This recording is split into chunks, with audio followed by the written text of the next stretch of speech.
Hello fellow desperate Cayenne owners. Today's video is brought to you from underneath my 2011 Porsche Cayenne Turbo.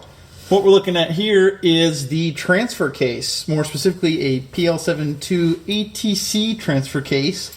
This is what's used in the Porsche Cayenne, and I believe this or a very similar transfer case is also used in the Touareg and some other Audi models, maybe even some BMWs.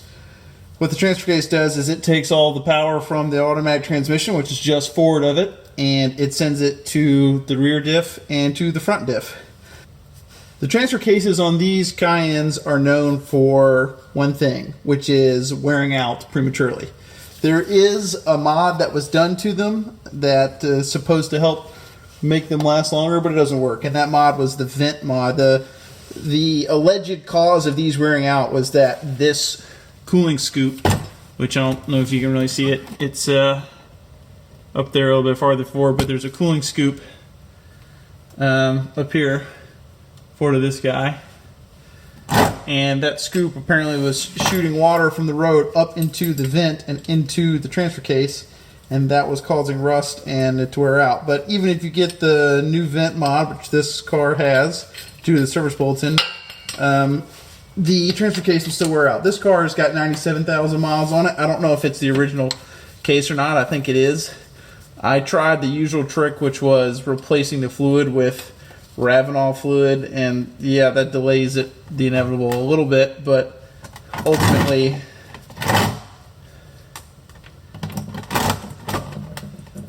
you're stuck with having to replace some parts on this transfer case. When these fail, what they start to do is cause a lot of unwanted backlash in the drivetrain. So when the car is shifting gears, especially in the first 3 gears, you'll get a lot of bucking and jerky shifts.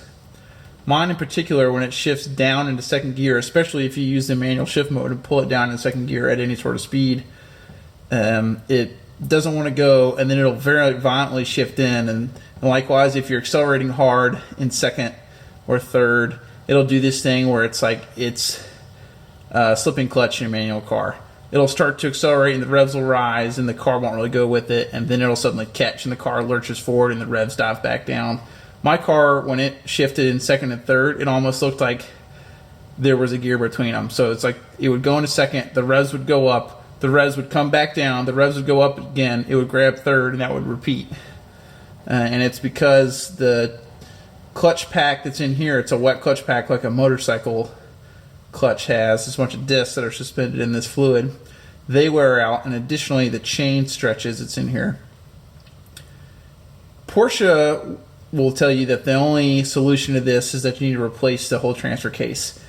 And all the people who bought these cars knew, of course, they didn't care because they had a warranty. Transfer case wore out in 20,000 miles. They didn't care. They got a new transfer case under warranty.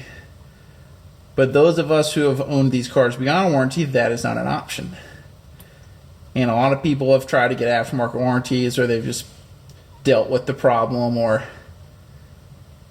had some sort of other issue. But a select few number of people, of which I'm looking to join the ranks, have been successfully repairing these transfer cases. After I drain this fluid out, we're going to remove the entire transfer case from the car. We're going to set it on the workbench, open it up, and I'll show you what's inside the transfer case, which is that main chain and then that wet clutch pack. And we're going to replace those parts, and that should bring it back to nice, tight operating condition. First order of business is to get the drive shafts off. There are two.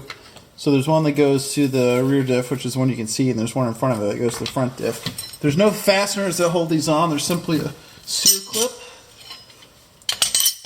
that holds it in place.